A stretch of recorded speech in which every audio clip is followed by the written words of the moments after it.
ideally, when you go to list your house, you want it to be in the best condition it can be, because that's going to guarantee the quickest sale at the best price.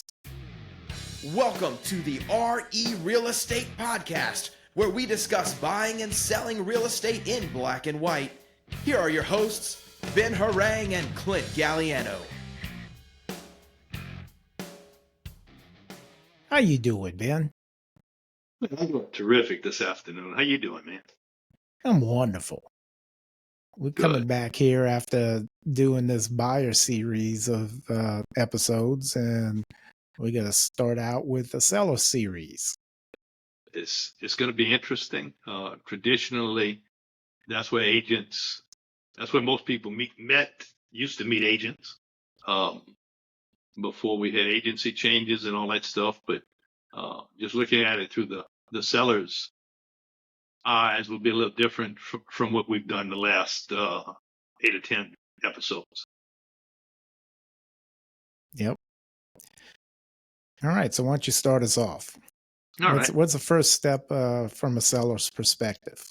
So the first thing is, if you decide you think you might want some help selling your house, is to make an appointment with a real estate agent, a realtor that you feel comfortable with, or you think you would feel comfortable with, either from a referral or reputation or advertising, or however you would come about it. But make an appointment with them. They can go out to your house, start to build a relationship with somebody. You can call me, you can call Clint, you can call whoever you want to call, but it needs to be somebody that you're comfortable with and have trust in, that is competent and good at what they do. They bring market knowledge to the table, and what a lot of people don't really understand, some people want to sell their houses themselves to save some money, and I get that. The market knowledge and the representation that you're not getting by selling your house on your own, you have one house and you're trying to find one buyer for your one house. We have approximately 400 agents in the Bayou Board of Realtors, who most of which have buyers that are actively looking. And when a house hits the market, they get matched up pretty quickly if the house is priced properly.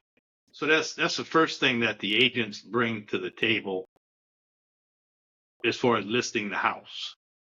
Typically, statistics say we get 13% more for the house than you are able to get on your own. So even with us getting paid, we feel like we put more money in your pocket. But it gets us into your house to look at it, to do an assessment, to see if it's ready for the market, to see if any repairs need to be made.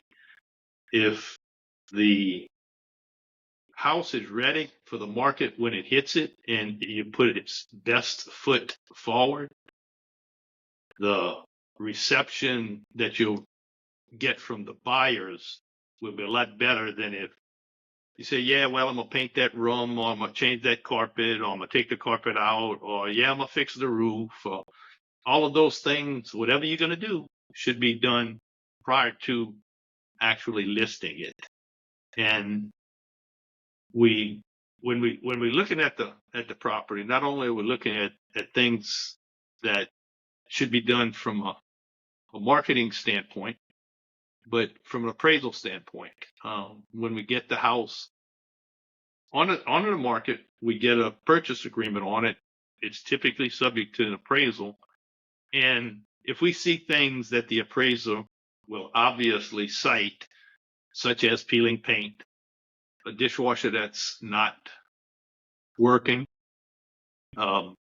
we try to eliminate those things. If they come find something that we're not aware of, that's one thing. But if we know we need to fix some things on the front end, it's crazy. But a lot of people don't realize, if you have a dishwasher that's not working, that house can't be financed until that dishwasher is working. But if you have a house without a dishwasher, that house can be financed. So the mechanics of the house that are there need to all be working. So a couple of caveats on that. On the RD loans and the FHA loans, if an appliance or piece of mechanical equipment like dishwashers or air conditioners, if they're in place and don't work, then they will not pass the appraisal for the financing. Conventional loans, that's a different story. They can be in there and not work, and the lender typically won't have an issue. Now, the conventional loan appraisal overlays are getting a little tighter. They're being a little bit more strict on what they'll allow, but they tend to be a little looser on conventional appraisals as far as what they'll allow, just because the buyer is buying or putting more money down, so the lender has less risk for the value of the property. So one of the other things we do is accurately measure the house, and measuring a house to me is second nature. I've seen some new agents. We refer to drawing the house, and when we say that, we draw the footprint of the house as it sits on the ground, and we measure the exterior dimensions. And I'll see new agents come in, and we say, okay, we'll draw the house so we can get the dimensions. And you look down at their clipboard, and there's the front of a stick-built house with the roof line and the windows and the door. They are actually drawing the house. That's not what we do. We draw the footprint on the ground to develop the square footage. Square footage of heated and cooled, that's referred to as living area, the garage or carports, the porches, the outbuildings, the patios, whether they're covered or not covered. We get second floors, two-story houses. Those second floors are fun to measure. With the right equipment, with a laser and a tape measure and a wheel, and there's all kinds of tricks to the trade to get them measured. But we get it measured, and the appraiser looks at those measurements when he measures the house, because the appraiser goes in after us to measure it. And if he is close, he moves on. If he sees a large discrepancy, bells go off, and one of us did something wrong. So I like to think I measured pretty good. Most appraisers measure pretty good. So we typically don't have that problem unless somebody just literally misread a tape measure. So we gather in. I was going to say, have you ever had an appraiser mismeasure and contact you and then correct themselves? Well, I had somebody that was selling their house. They had a buyer, and they mismeasured to the tune of about 500 square feet on a 2,200 square foot house. The mismeasurement was so gross that the house wasn't eligible to be built in the subdivision because it would have been too small. So I went out and measured the house just to make sure, and they called the appraiser back, and the appraiser came back, and to this day does not know how she came up with the numbers she came up with. Don't know if she measured a different house and plugged it into this one or what, but they got it done. So everybody's fallible, and the more people you have in the process, the better. I mean, cash deals with no financing and no outside, no third party, anything are the scariest of all, because if I make a mistake, the closing attorney might catch it, or if the buyer makes a mistake, somebody's there kind of checking everybody else, not for any kind of gotcha, but just to make sure everything's in place and in order, so there are no surprises after the fact, like another set of eyes. Yeah, I had one deal where the appraiser called me up and said, "Hey, I'm getting about $350,000 375 square foot difference than what you've got down here. And she asked for my sketches. And so I sent her my sketch and my measurements. She reviewed it. She compared it to hers. And then she called me back and said, yeah, I mismeasured. After double checking what I measured, or miscalculated, after double checking what I measured and compared it to your sketch, I've updated it and everything's good. Yeah. So that's another key to reiterate about sketching the footprint of the house. You draw the footprint and you put your measurements in.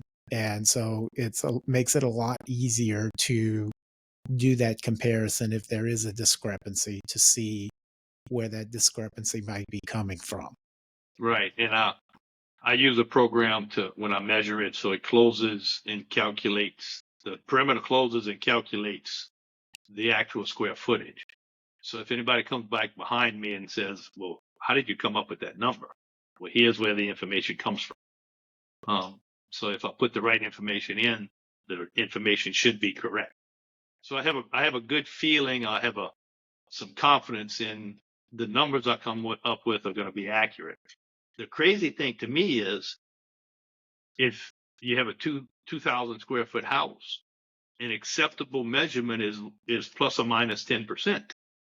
So that 2,000 square foot house can be measured by people anywhere from 1,800 to 2,200 square feet.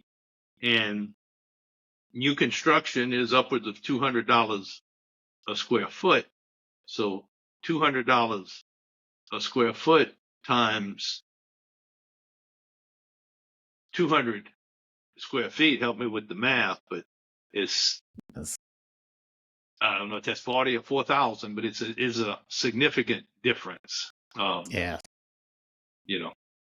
So anyway, the range is wide.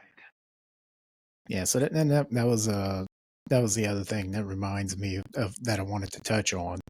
A lot of times we'll get the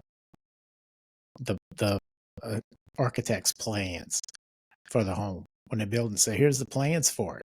Well, that doesn't mean, excuse my language, but that doesn't mean crap. Right. Because just because the plans say that it should be built to that doesn't mean that the builder built to those exact specs. It's right. like when I got my house built, I say, okay, well, how big is the house? They say, oh, it's around 2,000 square feet. And it's like, okay, well, exactly. Well, it varies, but it's going to be about 2,000 square feet. And so for 16, 17 years that I lived in my house, I say, oh, it's about 2,000 square feet. After I became a real estate agent, I decided to go measure my house, and it's like 2,163 square feet. You're fortunate it's more than they told you. Right. It's to my benefit. Yeah. Right. Celebrate that. Right. And I touched on this earlier, but I just want to go back and revisit it one more time. The suggestions that I would give you, Clint would give you, a real estate agent would give you to make your house more marketable, you ought to take that to heart. Because I've seen time and time again, and more people than not do not listen. It's just human nature. It's a lot of work. It costs money. It takes time.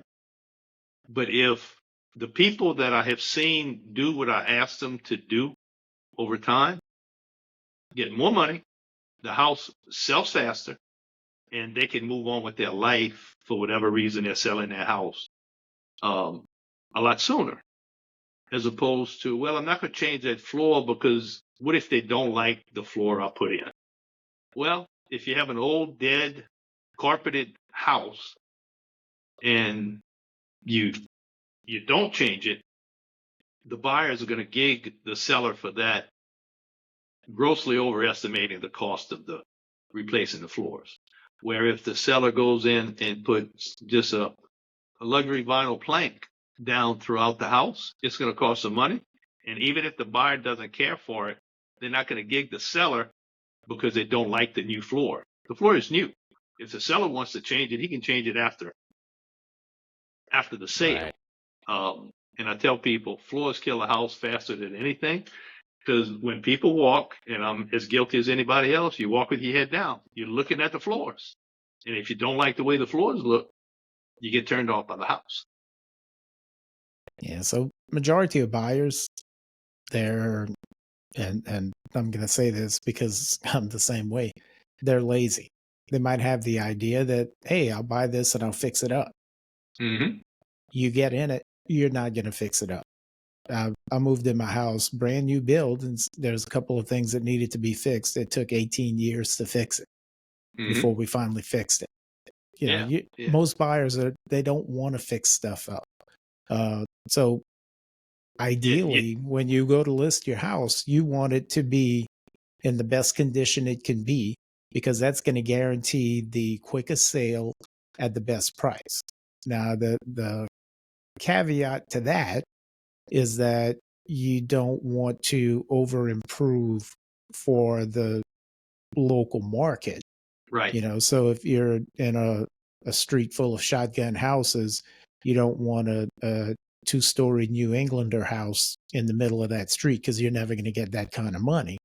But at the same time, you want to put the best upgrades and or at least repair to market condition your house to put it on the market, so that people don't walk in and see a worn floor, or that the walls need paint, or that the light bulbs are out, or that the shades are broken. Those types of things. Yeah. So the crazy part is, and before I started doing this, I didn't understand it. The buyers see more houses than anybody else. If they're actively in the market, they'll see 5 or 10 or 15 or 20 or 50 houses, however long they want to look. And when they walk into a house, whether they understand it or not, they're bracketing where that house falls relative to the market. So I tell people the market talks to us. We just need to listen to it. And we have trouble with that sometimes. But the buyers, I've had buyers walk into a house and say, nope, this isn't going to work, and walk out immediately. And I've had buyers walk into houses and say, I'm not leaving until this house is under contract. Because they've seen everything else, houses that are overpriced, that need work, that need repair. And they walk into something where somebody listened to an agent, made the repairs, got it ready to market. And once it hit the market, it was game over for everybody else. That house was going to sell next. It's an amazing thing. It's amazing how it works, but it does. It does. And it takes time, effort, and money, and work. And so a lot of people are not willing or able to do it. But if you can do it, it absolutely makes a difference. So a couple other things that I want to touch on that's critical for the listing appointment is for the sellers to review the property disclosure. That's a big thing. So that's a legal document there. It is for the seller to disclose any known discrepancies, deficiencies with the property, and it covers the land, the structure, the roof, the plumbing, the electrical, flooding, that type of stuff. If pets have lived there, if they're, all the way to if the house has ever been used as a meth lab.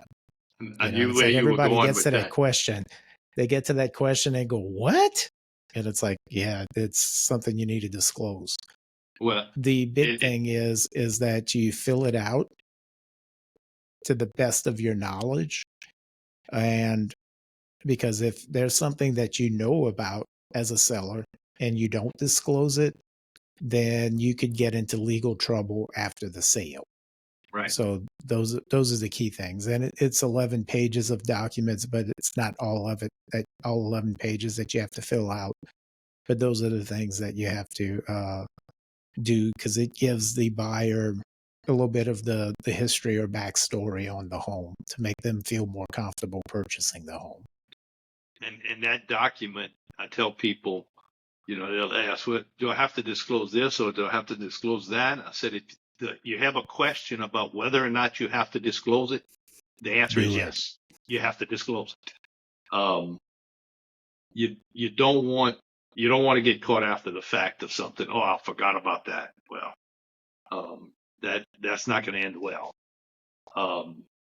So what I typically do, I bring that document with me, and I leave it with the seller and say, look, this is the homework. Fill it out as best you can. Note whatever questions you have, and you and I can talk about what the question means, and we can talk about your thoughts on it, and you can develop the answer based on our conversation. I don't fill out that form for anybody. I don't put pen to paper on it. That's a seller's document. It's a legal document, like you said. So it's a pain in the neck to fill out, but 20 minutes later it's done and you're finished, and you don't have to revisit it unless something with the condition of the house changes.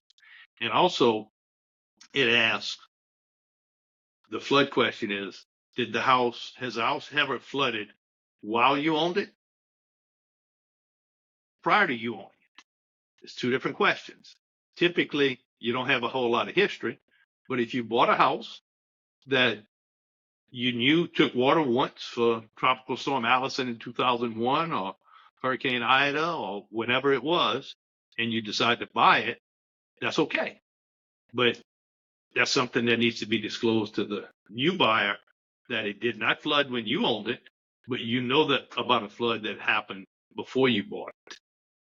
So it's a document that needs to have some thought put into it.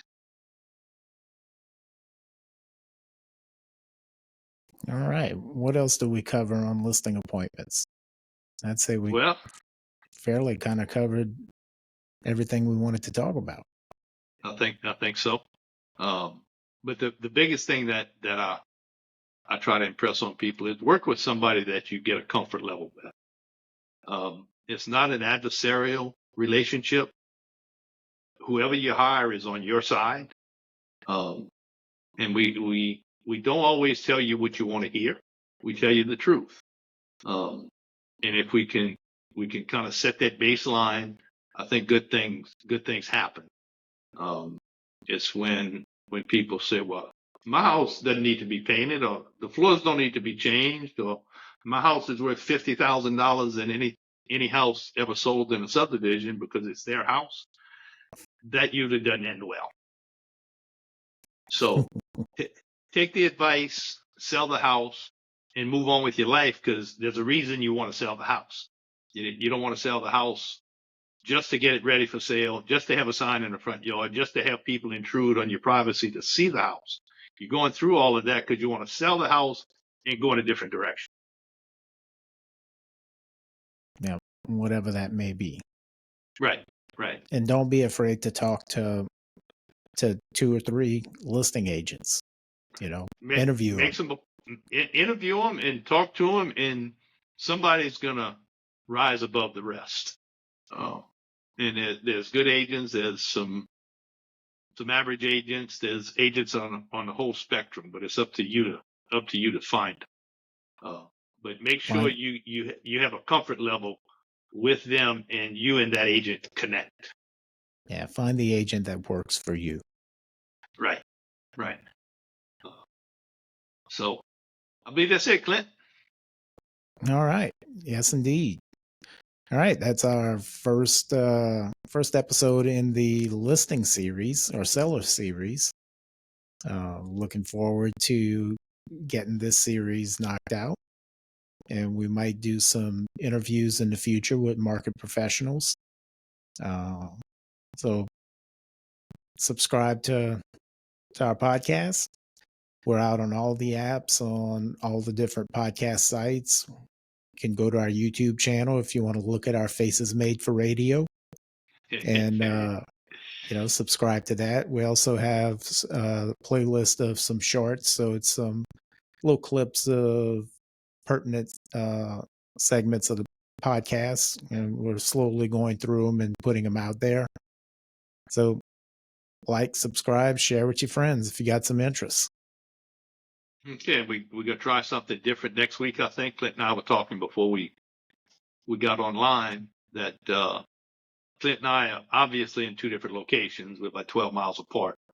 But Clint's going to be on a little road trip when we record our next one. And we're going to do it maybe remotely using his phone and my equipment that I'm using now and see if we can make the magic happen. Yeah, I don't know if we're going to do an episode, but we're going to do some testing. We'll do something for people, maybe just to get a kick out of it, even if it's outtakes. Yeah, and but see the spectacle of a convention in Vegas. Yeah, well, I wasn't going to say where you're going. You can say that. Yeah. So the technology is amazing that we can do this. Relatively simple when you plug things into the right ports and jacks and stuff.